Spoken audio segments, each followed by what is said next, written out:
To get result action are necessary as well as good intentions. Means अगर हम कुछ भी पाना चाहते हैं तो सबसे इंपॉर्टेंट क्या होता है, एक्शन लो। मीन्स काम करना स्टार्ट तो करो, तभी तो कुछ चीज़ें मिलेगी। As well as good intention, मतलब आप जो भी कर रहे हो उसके पीछे आपका इंटेंशन क्या, वो गुड होना चाहिए। ऐसा नहीं कि हम जो भी एक्सपेक्ट कर रहे कि हमारी लाइफ में हो वो हम किसी और को हर्ट करने के लिए कर रहे हैं। मीन्स जो इंटेंशन है उस काम के पीछे, उसको हमेशा पॉजिटिव रखो और तभी हम अपने गोल को अचीव कर सकते हैं। तो गोल को अचीव करने के लिए सबसे फर्स्ट स्टेप क्या होता है, काम करो भाई। ऐसे नहीं काम चलेगा, काम करो, काम करते रहो, चाहे गधों की तरह काम करो। बोलते हैं कि स्मार्ट वर्क करो, बट स्मार्ट वर्क कहाँ से करेंगे जब तक हमें हार्ड वर्क नहीं पता कि हार्ड वर्क कैसे करते हैं। तो सबसे पहले गधों की तरह ही काम करना शुरू कर दो, एटलीस्ट वहां से हार्डवर्क करने की, कम से कम काम करने की एक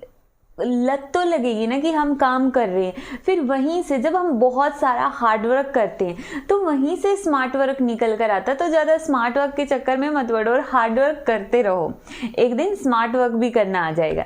ठीक है, तो hello everyone, welcome back on our channel Divyashree physics. तो आज के लेक्चर में हम स्टार्ट करेंगे क्लास 11 का लेक्चर नंबर 4।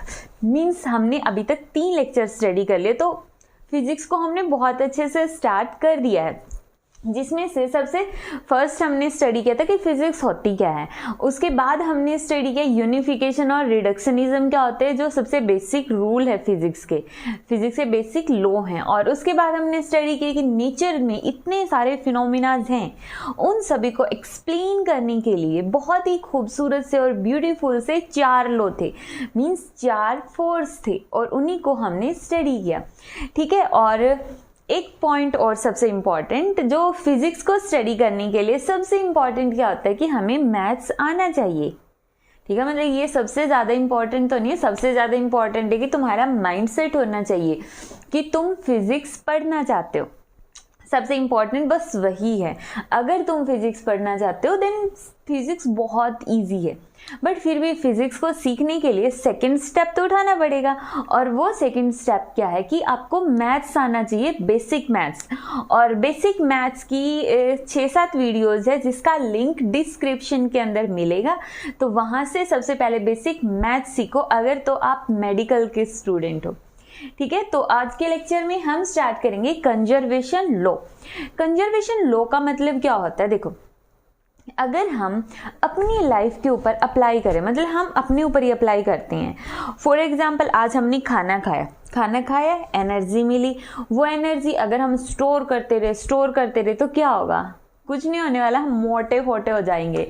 ठीक है, तो उसके लिए हमें क्या करना पड़ेगा, खाओ काम करो। एक ही चीज़ है, बस काम करते रहो।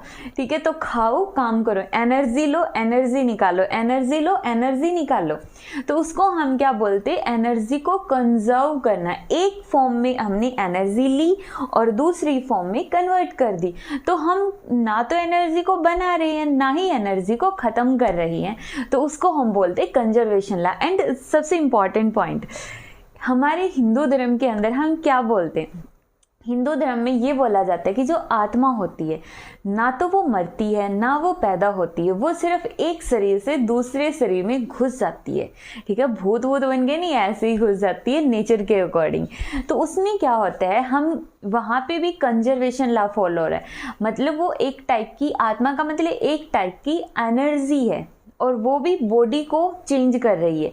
सिमिलरली यहाँ पे बहुत सारे कंजर्वेशन लॉ होंगे। चार्ज का कंजर्वेशन लॉ होगा, एनर्जी का कंजर्वेशन लॉ होगा, लीनियर मोमेंटम का होगा, एंगुलर मोमेंटम का होगा, मास एनर्जी का होगा।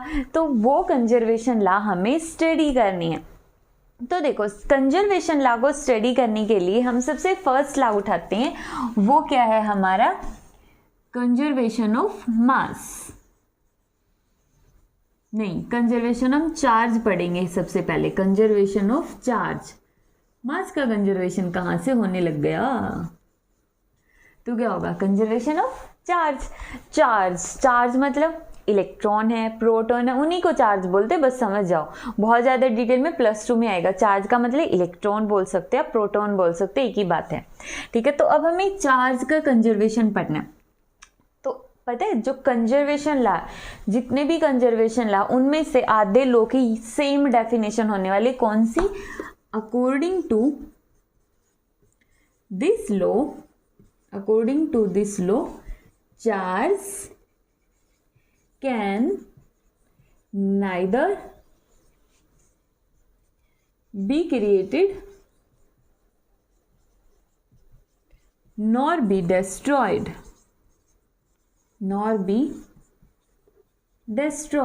चार्ज को हम ना तो क्रिएट कर सकते हैं और ना ही चार्ज को हम डिस्ट्रॉय कर सकते हैं। मतलब वही वाली चीज़ कि वो जो कहावत होती है ना कि मारने वाला और बचाने वाला हम कौन होते हैं? वो तो ऊपर वाले के हाथ में होता है। तो वही सारी चीज़ें, ना तो हम चार्ज को बना रहे हैं, ना तो हम चार्ज को क्रिएट कर रहे हैं और ना ही चार्ज को हम डिस्ट्रॉय कर रहे हैं। और अगर हम चार्ज को छेड़खानी कर रहे हैं चार्ज के साथ कि कुछ तो करेंगे, तुझे बना नहीं सकते, तुझे ख़त्म भी नहीं कर सकते, तो हम तुझे एक जगह से उठा के दूसरी जगह तो पटकेंगे ही, लेकिन कुछ तो ज़रूर करेंगे तुम्हारे साथ। तो इसका मतलब charge can neither be created not be destroyed but it can transfer from one body to the other body, but it can transfer from one body to the other body। ठीक है, और इसी को हम क्या बोलते हैं? चार्ज का कंजर्वेशन। चार्ज को ना बनाया ना उसको खत्म किया, बस उसको एक जगह से उठा के दूसरी जगह रख दो, वही क्या हो गया? Conservation of charge. ठीक है, अब इसको थोड़ा सा डिटेल में समझते, और डिटेल में समझने का मतलब एग्जाम्पल से समझना। तो एग्जाम्पल लेते हैं। एक हमने ग्लास की रोड ले ली। अब इसका मतलब क्या होता है? ग्लास की रोड मतलब कांच से बनी हुई कोई डंडी, मतलब कांच से बनी हुई है। बस वो ध्यान रखना कि कांच से बना हुआ कोई भी ऑब्जेक्ट, चाहे वो रोड ले सकते हो या फिर कोई स्लैब ले सकते हो, मतलब कांच से बना हुआ। और एक हमने ले लिया सिल्क क्लॉथ। ठीक है, सिल्क का हमने कपड़ा ले लिया। जब हमने इस ग्लास रोड को और सिल्क क्लॉथ को रब किया, शुरू में इस पे चार्ज कितना था? चार्ज को हम क्यू से दिखाते, बट इस पे हम फिर भी चार्ज ही लिख देते हैं। चार्ज कितना था? 0। इस पे भी चार्ज कितना था? 0। मतलब टोटल चार्ज कितना हो गया? 0। दोनों पे कोई चार्ज नहीं है, ना तो ग्लास रोड पे चार्ज है और ना ही सिल्क पे चार्ज है। फिर दोनों एक दूसरे को ऐसे रब करने लगे, जैसे हम खड़े होके कई बार ऐसे रब करते ना एक दूसरे को। तो यहाँ पर भी ग्लास की रोड और सिल्क का क्लॉथ ऐसे ऐसे करके रब कर रही हैं। अब होगा क्या? होगा ये, जैसे अगर हम किसी को ऐसे ऐसे करके रब करने लग जाएं तो जिसकी स्किन सेंसिटिव होगी वहाँ पे रैसेज आ जाएंगे। या फिर एग्जांपल ले लो कि दीवार है और एक हम है, दीवार के ऊपर ऐसे ऐसे करते रहो तो हमारी स्किन पे तो रैसेज आएंगे, दीवार पे तो कोई फर्क नहीं पड़ने वाला है। तो उसी तरह से जो लूजली बाउंड होता है, मतलब जो सेंसिटिव ज़्यादा होता है, सेंसिटिव ज़्यादा। अब ये तो मटेरियल है ना, नॉन लिविंग है, तो ये सेंसिटिव कैसे होंगे? मतलब जिसमें इलेक्ट्रॉन लूजली बाउंड होंगे, बिल्कुल हल्के से इलेक्ट्रॉन बंधे हुए होंगे। इनमें से जिसके अंदर भी इलेक्ट्रॉन लूजली बाउंड हैं, स्पेलिंग गलत हो सकती है, मेरी इंग्लिश बहुत वीक है, ठीक है, अपना ठीक करते रहना स्पेलिंग्स को।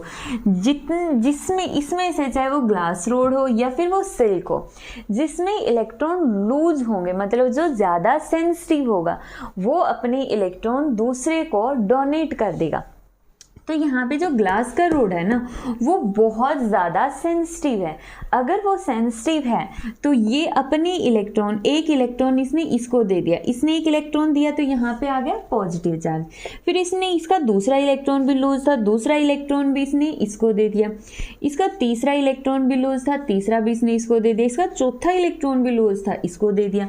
तो इस तरह से जो जितने भी इसमें लूज इलेक्ट्रॉन होंगे वो सारे इलेक्ट्रॉन ये सिल्क के कपड़े को दे देगा कि ले भाई तू यहाँ से इलेक्ट्रॉन ले और पीछा छोड़ मेरा। जैसे हम घिसते हैं तो कब हटते हैं, जब हमारी स्किन के ऊपर रैशेज हो जाते हैं। तो सिमिलरली जब ये ग्लास रोड अपनी जितने भी लूजली बाउंड इलेक्ट्रॉन हैं और जब तक ये इसको रब कर रही हैं तो वहाँ से इलेक्ट्रॉन ट्रांसफ़र करके सिल्क क्लॉथ को दे देते हैं। तो उसके बाद ग्लास रोड पे कैसा चार्ज आ जाता है, पॉजिटिव चार्ज। मतलब यहाँ पे आ गया पॉजिटिव चार्ज और यहाँ पर आ गया नेगेटिव चार्ज। ठीक है, पॉजिटिव चार्ज मान लो 5 पॉजिटिव चार्ज आ गए और यहाँ पर आ गया 5 नेगेटिव चार्ज आ गया। तो अब मुझे ये बताओ टोटल कितना हुआ, प्लस के 5 और माइनस के 5, टोटल कितना हुआ 0, कुछ भी नहीं बचा। मतलब रब भी गया और फिर भी कुछ सॉल्यूशन निकला नहीं। तो यहाँ से हम बोलते हैं this is conservation of charge, charge का कंजर्वेशन, कि ना तो हमने चार्ज बनाया ना हमने क्रिएट किया, बस एक बॉडी से चार्ज को दूसरी बॉडी पर ट्रांसफ़र कर दिया। और जब हमने बनाया ही नहीं और हमने खर्च भी नहीं किया, ख़त्म भी नहीं किया, तो हम क्या बोलेंगे, चार्ज कंजर्व है, वो शाश्वत है। जैसे आत्मा शाश्वत होती है उसी तरह चार्ज भी क्या है, कंजर्व है। हमने भगवत गीता भी पढ़ा दी है, देख लो एक ही वीडियो के अंदर हम फिजिक्स भी पढ़ रहे हैं और भगवत गीता भी। ठीक है, तो शेयर कर दिया करो बस फ्रेंड्स के साथ में अगर अच्छी लगती है। और अगर कोई कमी लगती है वीडियो के अंदर तो मोस्ट इम्पॉर्टेंट रिक्वेस्ट है कि कमेंट सेक्शन के अंदर कमेंट करके ज़रूर बताओ कि कहाँ से हम इम्प्रूव कर सकते हैं। ठीक है, तो ये तो था हमारा कंजर्वेशन ऑफ चार्ज। अब एक मैजिक देखते हैं। देखो, अगर हम चार्ज को रिप्लेस कर दे एनर्जी से तो क्या होगा, क्या होगा, हर जगह चार्ज को किससे रिप्लेस कर दो, एनर्जी से। ठीक है, nor be destroyed but it can transfer, यहां तक सेम है, इट कैन ट्रांसफर फ्रॉम। और उसके बाद हम डस्टर ढूंढ लेते हैं, transfer from one form to other form, to other form, to other form. मतलब एनर्जी का कंजर्वेशन लॉ, ये सेकेंड लॉ आ गया, कंजर्वेशन लॉ ऑफ एनर्जी। अब चार्ज को तो हमने बता दिया चार्ज शाश्वत है, कंजर्व है। तो अब हमें बताना है कि एनर्जी भी कंजर्व है। कैसे, एनर्जी को हम ना तो क्रिएट कर रहे हैं, मतलब हम एनर्जी बना नहीं सकते और ना ही एनर्जी को डिस्ट्रॉय कर सकते हैं। एनर्जी को हम ख़त्म भी नहीं कर सकते, बस उसको एक फॉर्म से दूसरी फॉर्म में कन्वर्ट कर सकते हैं। मतलब एक फॉर्म से दूसरी फॉर्म में कन्वर्ट करने का मतलब क्या होता है कि अगर वो काइनेटिक एनर्जी है तो काइनेटिक एनर्जी से उसको हम पोटेंशियल एनर्जी बना सकते हैं, या फिर अगर वो काइनेटिक एनर्जी है तो उसको हम हीट एनर्जी में कन्वर्ट कर सकते हैं। ठीक है, काइनेटिक से पोटेंशियल में और काइनेटिक से हीट एनर्जी में। मतलब देखो एग्जाम्पल देखते हैं इसको, एग्जाम्पल के बगैर तो वैसे भी कुछ समझ में नहीं आता है हमें, रट्टू पोपट बन जाते हैं तोते की तरह, ब्ला ब्ला ब्ला ब्ला ब्ला ऐसे कुछ भी रटते रहो। ठीक है, तो यहाँ पे देखो काइनेटिक एनर्जी को मान लो हम हीट एनर्जी में कन्वर्ट कर रहे हैं, तो हीट एनर्जी में कन्वर्ट करने के लिए हम क्या करेंगे, हमारे हाथ ले लो। ठीक है, अब हाथों को रब करो, रब करने से देखो हाथ मूव कर रहे, जहाँ पे भी मोशन आ जाती है ना, इसका मतलब वहाँ पे काइनेटिक एनर्जी है। तो हाथों को रब करने से दोनों में काइनेटिक एनर्जी, और रब करके देखो, अभी के अभी सभी रब करके देखो, रब हो गए तो यहाँ से क्या हो जाएगी, बहुत गर्म हो जाएंगे, उनको स्किन पे लगा लो, वो स्किन अच्छी हो जाती है। ठीक है, वेस्ट क्यों कर रहे हो हीट को। तो समझ आया, जब हम काइनेटिक एनर्जी को किस में कन्वर्ट कर देते हैं, हीट एनर्जी में। बट एनर्जी तो एनर्जी है, उसको ख़त्म थोड़े ना किया है हमने, पहले काइनेटिक थी और उसको कन्वर्ट कर दिया हीट एनर्जी के अंदर। तो एनर्जी की सिर्फ फॉर्म बदली है, मतलब उसकी शकल सूरत बदली है, वो इंसान अभी भी है। ठीक है, इसको हम क्या बोलते हैं, कंजर्वेशन ऑफ एनर्जी। तो ये तो थे हमारे दो law, conservation of charge and conservation of energy. अब हम देखते हैं इसका third law, conservation of mass and energy. ठीक है, चार्ज का कंजर्वेशन हमने पढ़ लिया, एनर्जी का भी पढ़ लिया। अब हम देखते हैं मास और एनर्जी का। तो यहाँ पे देखो एक ट्रेन है, ट्रेन ले सकते हो, बस ले सकते हो, गाड़ी ले सकते हो, कोई भी ऑब्जेक्ट ले लो जो भाग सकता है, मूव कर सकता है। तो हमने एक बॉडी ली, अब बॉडी है दैट मीन्स उसका मास तो होगा, थोड़ी बहुत हड्डी पसली हो लेकिन होता तो है उसके अंदर। एक पर्सन ही ले लो, मिल्खा सिंह जैसा कोई भी इंसान जो भाग सकता, बहुत अच्छा खासा, पीटी उषा हो गई, इस तरह से, मतलब मास है। और क्या तुम बोल सकते हो कि वो जो मास है वो एनर्जी है? एनर्जी है, बिल्कुल। मतलब हम देखो हैं बॉडी, हमारी स्किन है, इस यहाँ पे मतलब ये मास है, तो हम एनर्जी बन गए। कैसे बोल सकते हैं कि हम एनर्जी बन गए? सोच के देखो। तो यहाँ पे ना इसको प्रूव करने के लिए हम एक एग्जांपल देते हैं। हम ऐसे आंख बंद करके खड़े हो जाते हैं और हमारी साइड से बहुत जोर से कोई निकल जाता है भाग के, बिल्कुल हमारे पास से, चाहे वो मिल्खा सिंह हो या फिर कोई एवे ही पर्सन हो जो भाग के निकला है, तो हमें कैसे पता चलेगा? ऐसे आंख बंद करके खड़े, हमें टच भी नहीं और फिर भी हमें पता चल गया। क्यों? हवा की वजह से। हवा मतलब जब कोई ऑब्जेक्ट मूव करता है उसकी कुछ ना कुछ स्पीड होती है, ठीक है। जब कोई ऑब्जेक्ट मूव करता है उसकी कुछ ना कुछ स्पीड होती है, तो मतलब कोई पार्टिकल अगर मूव कर रहा है तो मूविंग पार्टिकल एक वेव की तरह काम करता है, ठीक है। और उसकी एक वेवलेंथ भी होती है जिसको हम डी ब्रोगली वेवलेंथ बोलते हैं, जिसको हम +2 क्लास में डिटेल में पढ़ेंगे, जिसकी पूरी एक यूनिट है, पूरी एक यूनिट मतलब बड़ी वाली यूनिट है जो 3 से 4 नंबर की आती है मतलब बड़ी नहीं है, बहुत छोटी सी है, इंटरेस्टिंग और बहुत इजी है। तो उस पूरी यूनिट के अंदर हम एक ही चीज़ पढ़ते हैं कि कोई भी पार्टिकल है, इवन हम ही हैं, अगर हम बहुत ज़्यादा स्पीड से भाग रहे हैं तो मतलब हमारे साथ एक वेव जुड़ जाती है जिसका नाम हो जाता है डी ब्रोगली वेव। अगर ट्रेन मूव कर रही है, ट्रेन मास है और मास जब मूव कर रहा है, मोशन में है, तो उस ट्रेन के साथ भी एक वेव जुड़ जाती है जिसको भी हम बोलते हैं डी ब्रोगली वेव। तो कुछ भी चीज मूव कर रहा है उसको हम हमेशा बोलेंगे डी ब्रोगली वेव, ठीक है। तो यहां से हम बोल सकते हैं कि मास को हम एनर्जी में कन्वर्ट कर सकते हैं और इसका उल्टा भी होता है, एनर्जी को हम मास में कन्वर्ट कर सकते हैं अगर वो रेस्ट में है। जैसे फोटॉन्स होते हैं, लाइट के फोटॉन्स, अगर वो मूव कर रहे तो एनर्जी है, और अगर वो रेस्ट में है, फोटॉन मतलब पैकेट ऑफ एनर्जी, जिसकी एनर्जी होती है h और न्यू फ्रीक्वेंसी, ठीक है। तो यहाँ पे हम बोलेंगे mass and energy. Mass and energy are interconvertible. टीबल पता है टीबल क्या होता है? टीबल होता है, हरियाणवी के अंदर बता रही हैं हम, हरियाणवी में खेतों में क्या पानी देना होता है ना, तो उसके लिए एक ट्यूबवेल लगा देते हैं, जिसका फिगर शायद दिखा भी दे हम साइड में, तो इसको टीबल बोलते हैं। तो इंटर कन्वर्टिबल का मतलब होता है चेंज कर देना, एक दूसरे को आपस में चेंज कर देना।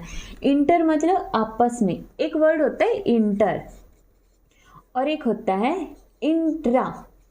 इंटर मतलब कि दो चीजों के बीच में, ठीक है, दो के बीच में। इंट्रा मतलब कि खुद के साथ ही, खुद के अंदर ही चेंज कर देना, वो इंट्रा होता है, एक ही बॉडी में चेंज होना, ठीक है। जैसे एनर्जी होती है, एनर्जी खुद में ही कन्वर्ट हो गई, लेकिन अगर एनर्जी मास में कन्वर्ट हो रही तो वो इंटर कन्वर्टिबल होता है, ठीक है। तो mass and energy are interconvertible, मतलब मास को एनर्जी में कन्वर्ट कर सकते हैं और एनर्जी को मास में कन्वर्ट कर सकते हैं। यही हमारा क्या होता है? Law of conservation of mass energy. मतलब अगर हमने मास को एनर्जी बना दिया और एनर्जी को मास बना दिया, that law is known as law of conservation of mass energy. But prove करके दिखाओ भाई, हम ऐसे तो नहीं मानेंगे। तो प्रूव करने के लिए द ग्रेट साइंटिस्ट भागा है कि मैं बताता हूँ, जब मैंने फिजिक्स में, पूरी फिजिक्स में मेरा ही नाम है, समझ आ गया होगा, दो ही लोगों का नाम है, या तो हर जगह न्यूटन आ जाता है या फिर हर जगह आइंस्टीन आ जाता है। और आइंस्टीन द ग्रेट पर्सनालिटी, उसने तो हर एक टॉपिक के अंदर घुसा हुआ, कहीं पर भी जाओ, या तो उसकी शुरुआत आइंस्टीन ने की, अगर शुरुआत किसी और ने की तो उसको खत्म आइंस्टीन ने किया, लेकिन आइंस्टीन ने अपनी टांग जरूर घुसाई, टांग नहीं बोल सकते, इंसल्टिंग होगा थोड़ा, पेन जरूर घुसा दिया, ये सही लगा। हाँ, आइंस्टीन ने अपना पेन मतलब कलम बोल सकते, दिमाग घुसा दिया कि थोड़ा सा मेरा नाम तो जोड़ ही दो। तो यहाँ पे भी आता है the great scientist Einstein. Einstein ने कहा कि एनर्जी को हम कैसे लिखते हैं? mc²। मतलब M for mass, C for speed और E फॉर एनर्जी। पता है ये जो फॉर्मूला है ये सुनने में आता है, मुझे नहीं पता, मैंने यूट्यूब पे शॉर्ट वीडियो देखी थी कोई, तो उसमें दिया हुआ था कि ये फॉर्मूला आइंस्टीन ने अपनी पूरी लाइफ टाइम में सिर्फ 2-3 बार ही लिखा था, और जिसमें से एक बार का लिखा हुआ अभी भी प्रेजेंट है, और जिस पेज पे ये फॉर्मूला लिखा हुआ ना उसकी कीमत करोड़ों में है। समझ आया? उस सिर्फ ये फॉर्मूला लिखा हुआ, ऐसा नहीं उसमें कुछ और भी लिखा हुआ, सिर्फ ये फॉर्मूला लिखा और उसकी कीमत करोड़ों में है। तो सोच के देखो आइंस्टीन कितना ग्रेट इंसान था। हम चाहे कितनी बार लिखते रहे, रब करते रहे, कोई वैल्यू नहीं है इस लिखने की।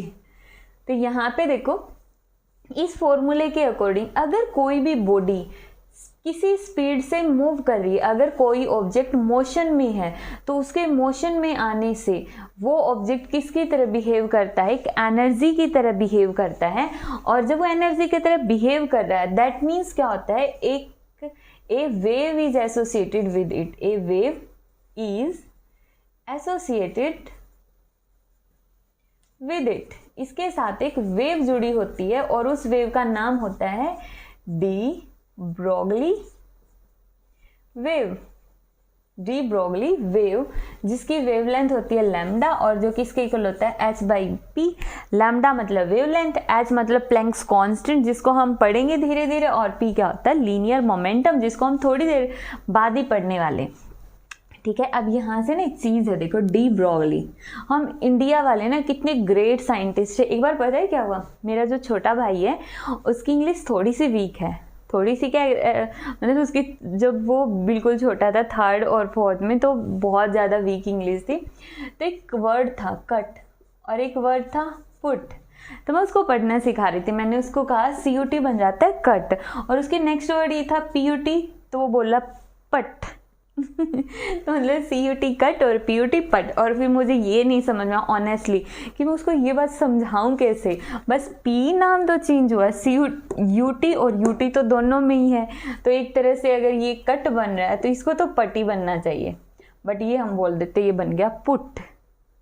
ठीक है, तो इंग्लिश ना बहुत गंदी लैंग्वेज होती है, इनफैक्ट मुझे खुद को पसंद नहीं है। तो उसी तरह से ये जो डी ब्रोगली है ना, इसको हम ब्रोगली बोल देते, ब्रोगली, ये हमारी इंडियन इंग्लिश है, लेकिन एक्चुअल में ये ब्रोगी होता है। ये जो एल है ये साइंटिस्ट मतलब साइलेंट होता है, इस साइंटिस्ट के नाम में जो एल होता है वो साइलेंट होता है, और इसका नाम बनता है ब्रोगी, डी ब्रोगी, लेकिन हम पढ़ते ब्रोगली।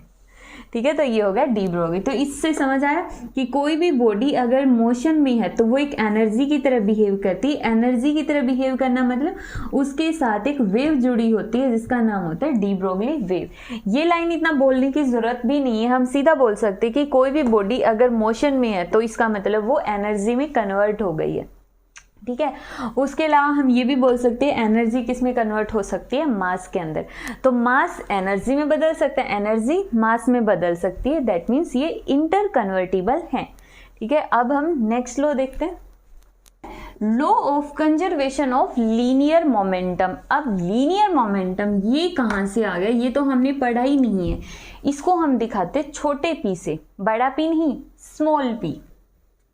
ठीक है, वैसे बड़ा क्यों नहीं दिखा सकते, क्योंकि बड़ा हम प्रेशर को दिखाते, वैसे हो सकता है मतलब अगर बड़े से भी दिखाना चाहो, बट मोस्टली 99% इसको हम स्मॉल पी से ही दिखाते हैं लीनियर मोमेंटम। अब लीनियर मोमेंटम होता क्या है, लीनियर मोमेंटम का मतलब ये बॉडी है, मास है, और अगर ये मूव कर रही है, कितनी स्पीड से मूव कर रही है, मान लो 15 किलोमीटर या मीटर पर सेकेंड, तो जो इसका मास होगा उसको उस स्पीड से मल्टीप्लाई कर दो।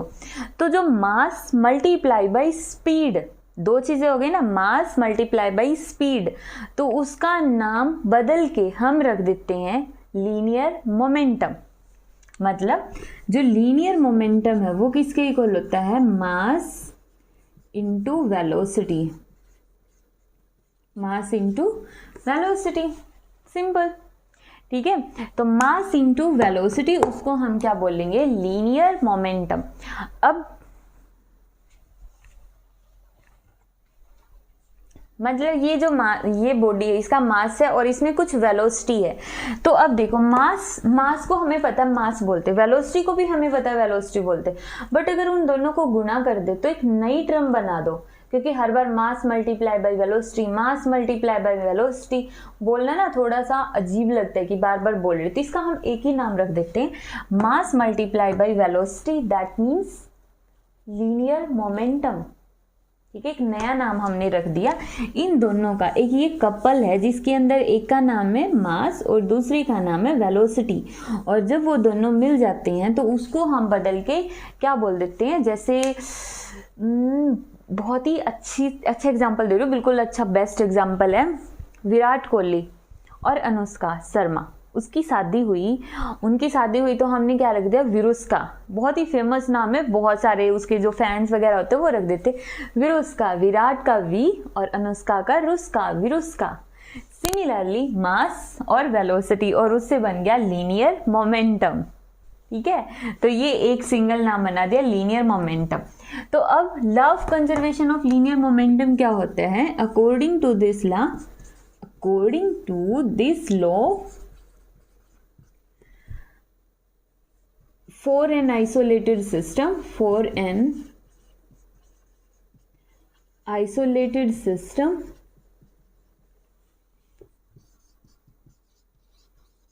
linear momentum remains conserved। मतलब अब यहाँ पे एक टर्म और आ गई, आइसोलेटेड सिस्टम। आइसोलेटेड सिस्टम जितने भी कंजर्वेशन लॉ है ना, उन सभी की सबसे इम्पॉर्टेंट कंडीशन क्या है अप्लाई करने की, जो सिस्टम जहाँ पर हम वो वाले लॉ अप्लाई कर रहे हैं वो सिस्टम होना चाहिए आइसोलेटेड सिस्टम। अब आइसोलेट कर देना मतलब उसको बिल्कुल अलग रख दो, उसका दुनियादारी से कनेक्शन हटा दो, जैसे कि कोरोना के टाइम पे हुआ था, जो कोरोना पीड़ित थे उनको एक कमरे में बंद कर दो, भाई तुम दुनियादारी से उठ चुके हो बस। ठीक है, तो उसी टाइप की सिचुएशन आइसोलेटेड सिस्टम की, इसको भी कोरोना हो गया इसलिए इसको एक कमरे में बंद कर दो जिसका किसी के साथ कोई इंटरेक्शन नहीं है। तो यहाँ पे किसी के साथ कोई इंटरेक्शन नहीं मतलब एक ऐसा सिस्टम जहाँ पर एक्सटर्नल फोर्स जीरो रहता है, समझा। आइसोलेट मतलब सिर्फ अकेला सिस्टम है जो एक्सटर्नल फोर्स, जो उस सिस्टम के अंदर तो फोर्स एग्जिस्ट करेगा जो भी है पार्टिकल्स वगैरह हैं, बट उससे बाहर वाले जो उस सिस्टम से बाहर के पार्टिकल्स होंगे, बाहर कुछ भी होगा उसका उनके साथ कोई इंटरेक्शन नहीं होगी, वो बाहर वाली चीज़ें सिस्टम पर कोई फोर्स नहीं लगाएगी। तो हम बोलेंगे कि आइसोलेटेड सिस्टम क्या होता है, जिसका नेट एक्सटर्नल फोर्स जीरो रहता है। क्या रहेगा, नेट एक्सटर्नल फोर्स जीरो रहेगा, उसको हम क्या बोलते हैं, आइसोलेटेड सिस्टम बोलते हैं। नेट होना चाहिए, नेट एक्सटर्नल फोर्स जीरो। ठीक है, तो इसको हम क्या बोलते हैं, लीनियर मोमेंटम का कंजर्वेशन लॉ बोलते हैं। समझ आया, लीनियर मोमेंटम क्या होता है, लीनियर। और एक चीज, लीनियर का मतलब क्या होता है, लाइन में चलो, जैसे टीचर बोलते हैं ना स्कूल के अंदर, भाई सीधे लाइन में चलो, ऐसे ऐसे हाथ हिलाते हुए। कई स्कूलों में बोलते हैं ऐसे ऐसे हाथ हिलाते हुए चलो, कईयों में पीछे चलो, ऐसे हाथ बाइंड करके ऐसे चलते रहो। पता नहीं वो लोग चलते कैसे हैं, ऐसे हाथ पकड़ के, मतलब अलग अलग होता है। बहुत सारे स्कूलों में हाथ हिलाते हुए चलो, बहुत सारे स्कूलों में हाथ कैसे हिला रहे हो तुम, पीछे हाथ पकड़ के चलो। ठीक है, तो अलग अलग होता है। तो अगर लाइन में चल रही हैं तो लीनियर मोमेंटम, क्योंकि लाइन में मास है, चल रहा, कोई भी मास है चल रहा है तो वेलोसिटी है। कोई आदमी सीधा लाइन में चल रहा है मतलब उसमें मास भी है, वो चल रहा है तो उसकी वेलोसिटी भी है। एक लाइन में चल रहा है तो मतलब वो टोटल क्या बन गया, लीनियर मोमेंटम। समझ आया। अब हम देखते हैं नेक्स्ट रूल, और हमारा नेक्स्ट लॉ है law of conservation of angular momentum. अब एंगुलर मोमेंटम भी आ गया, बिल्कुल आ गया। एंगुलर मोमेंटम को हम दिखाते एल वेक्टर से। ये जो चीज़ होती है ना, ये डंडा, और इसको हम ऐसे कर देते एरो का निशान, ये इसको हम वेक्टर बोलते हैं, वेक्टर। इसको हम अच्छे से नेक्स्ट यूनिट के अंदर पढ़ेंगे, मीन्स मे भी 10-15 लेक्चर्स के बाद में इसको बहुत डिटेल में स्टडी करने वाले हैं, ठीक है। तो इसको हम बोलते हैं वेक्टर, और एंगुलर मोमेंटम को दिखाते हैं एल वेक्टर से। अभी देखो, इसको लिखने से पहले ना हम जो पहले पढ़ा था लीनियर मोमेंटम, उसका रियल लाइफ के अंदर यूज तो देख लेते हैं। तुमने देखा होगा एक बड़ी सारी गन होती है, उससे पकड़ के जब हम ऐसे फायर करते उसको पीछे खींच के और छोड़ दो तो वहाँ से एक बुलेट जाके सीधा लग जाती है। तो वहाँ पे क्या होता है, वहाँ पे ना एक एडवाइस दी जाती है कि अपने कंधे से इसको थोड़ा सा दूर रखो। क्यों? क्योंकि जैसे ही गन गई तो वो मोमेंटम को कंजर्व करने के लिए गन पीछे आती है, ठीक है। अब गन बुलेट तो बहुत स्पीड से गई, लेकिन गन की स्पीड कम होती। क्यों? क्योंकि गन का मास भी तो ज़्यादा होता है ना। ये जो मल्टीप्लीकेशन है m2v2, अगर मास स्मॉल है तो वेलोसिटी ज़्यादा, अगर मास ज़्यादा है वेलोसिटी कम हो गई। तो अगर हम गन से, ठीक है, ऐसे बुलेट फायर कर रहे तो वो जो बुलेट आगे चलेगी, जो हमारी गन है रिकॉइल करती है बैक साइड के अंदर। और इसका दूसरा एग्जाम्पल होता है, कोई भी रॉकेट होता है, वो आग छोड़ने वाले रॉकेट होते हैं ना, वो फ्यूल वाले, वही वाला रॉकेट। अब वो होता क्या है कि जब कोई भी रॉकेट लॉन्च करता है तो वहाँ से ना बहुत सारी फ्यूल निकलती है आग की फॉर्म में, और वो अर्थ के ऊपर प्रेशर लगा रही है। अब अर्थ प्रेशर लगाएगी तो वही मतलब जो रॉकेट है उसने अर्थ पे प्रेशर लगा, तो अर्थ इतनी बड़ी है वो तो बदला लेगी, तो वो रॉकेट पे प्रेशर लगाते हैं और उसकी वजह से रॉकेट सीधा ऊपर, ठीक है। तो एक्शन एंड रिएक्शन, जैसे हम किसी को थप्पड़ मारेंगे ना तो हमें एक तो पक्का मारेगा ही मारेगा, मे भी दूसरा भी मार दे। तो वही चीज़ है, एक्शन एंड रिएक्शन होने वाला है। वही अगर हम बुलेट फायर करते, बुलेट आगे, मतलब गन ने बुलेट को आगे धक्का दिया तो बुलेट भी तो गन को धक्का मार के जाएगी ना, थोड़ा बहुत लगेगा क्योंकि खली टाइप भारी है तो ये पीछे गिरेगी। सिमिलरली एक रॉकेट लॉन्च करते टाइम वो बहुत सारी फायर को जमीन पे डालता है, तो जमीन उसको फोर्स लगाती है ऊपर की तरफ, जिससे वो रॉकेट ऊपर उड़ जाता है। वो लीनियर मोमेंटम की एप्लीकेशंस है। अब हम देखते हैं एंगुलर मोमेंटम क्या होता है। देखो, एंगुलर मोमेंटम को हम दिखाते हैं एल वेक्टर से। अब एंगुलर मोमेंटम को हमने एल वेक्टर से तो शो कर दिया, इसको हम कैसे दिखाएंगे? L vector is equal to R cross P vector. R cross क्या होता है? परपेंडिकुलर डिस्टेंस, और पी लीनियर मोमेंटम, ठीक है। और इसको हम कैपिटल एल से ही दिखाते हैं ऑलमोस्ट हर टाइम। अब ये कहाँ पर होता है? देखो, लीनियर मोमेंटम होता है सीधी लाइन में, और ये होता है सर्कल में, मतलब जहाँ पे हम गोल गोल घूम रहे हैं ना, इस तरह से। अब यहाँ पे गोल गोल ऐसे घूम रही हैं, ठीक है, तो इसकी डिस्टेंस ये एक्सिस होती है, ठीक है। एक्सिस से जो ये बॉडी बार बार घूम रही है ना, एक्सिस से इसकी डिस्टेंस परपेंडिकुलर हो गई, 90 डिग्री का एंगल बना रही है ना, परपेंडिकुलर डिस्टेंस है, तो इसको हम दिखाएंगे आर से। और ये बॉडी अब यहाँ से तो सीधा जा रही है, तो मतलब यहाँ से हम लीनियर मोमेंटम डिफाइन करेंगे। तो इन दोनों की प्रोडक्ट को एक और नाम दे देते हैं, जिसको बोलते हैं एंगुलर मोमेंटम, ठीक है। ये टर्म समझो, और अगर नहीं आती है तो ज़्यादा टेंशन मत लो, क्योंकि इनके ऊपर भी पूरी यूनिट आने वाली है, ठीक है। हम बहुत सारी टर्म्स ऐसे यूज करते हैं कि इसके ऊपर पूरी यूनिट आने वाली, बिकॉज आने वाली है भाई। अब तुम 10th करके आए हो, +1 में जस्ट तुमने एडमिशन लिया है, तो फिजिक्स थोड़ी सी कॉम्प्लिकेटेड लगेगी।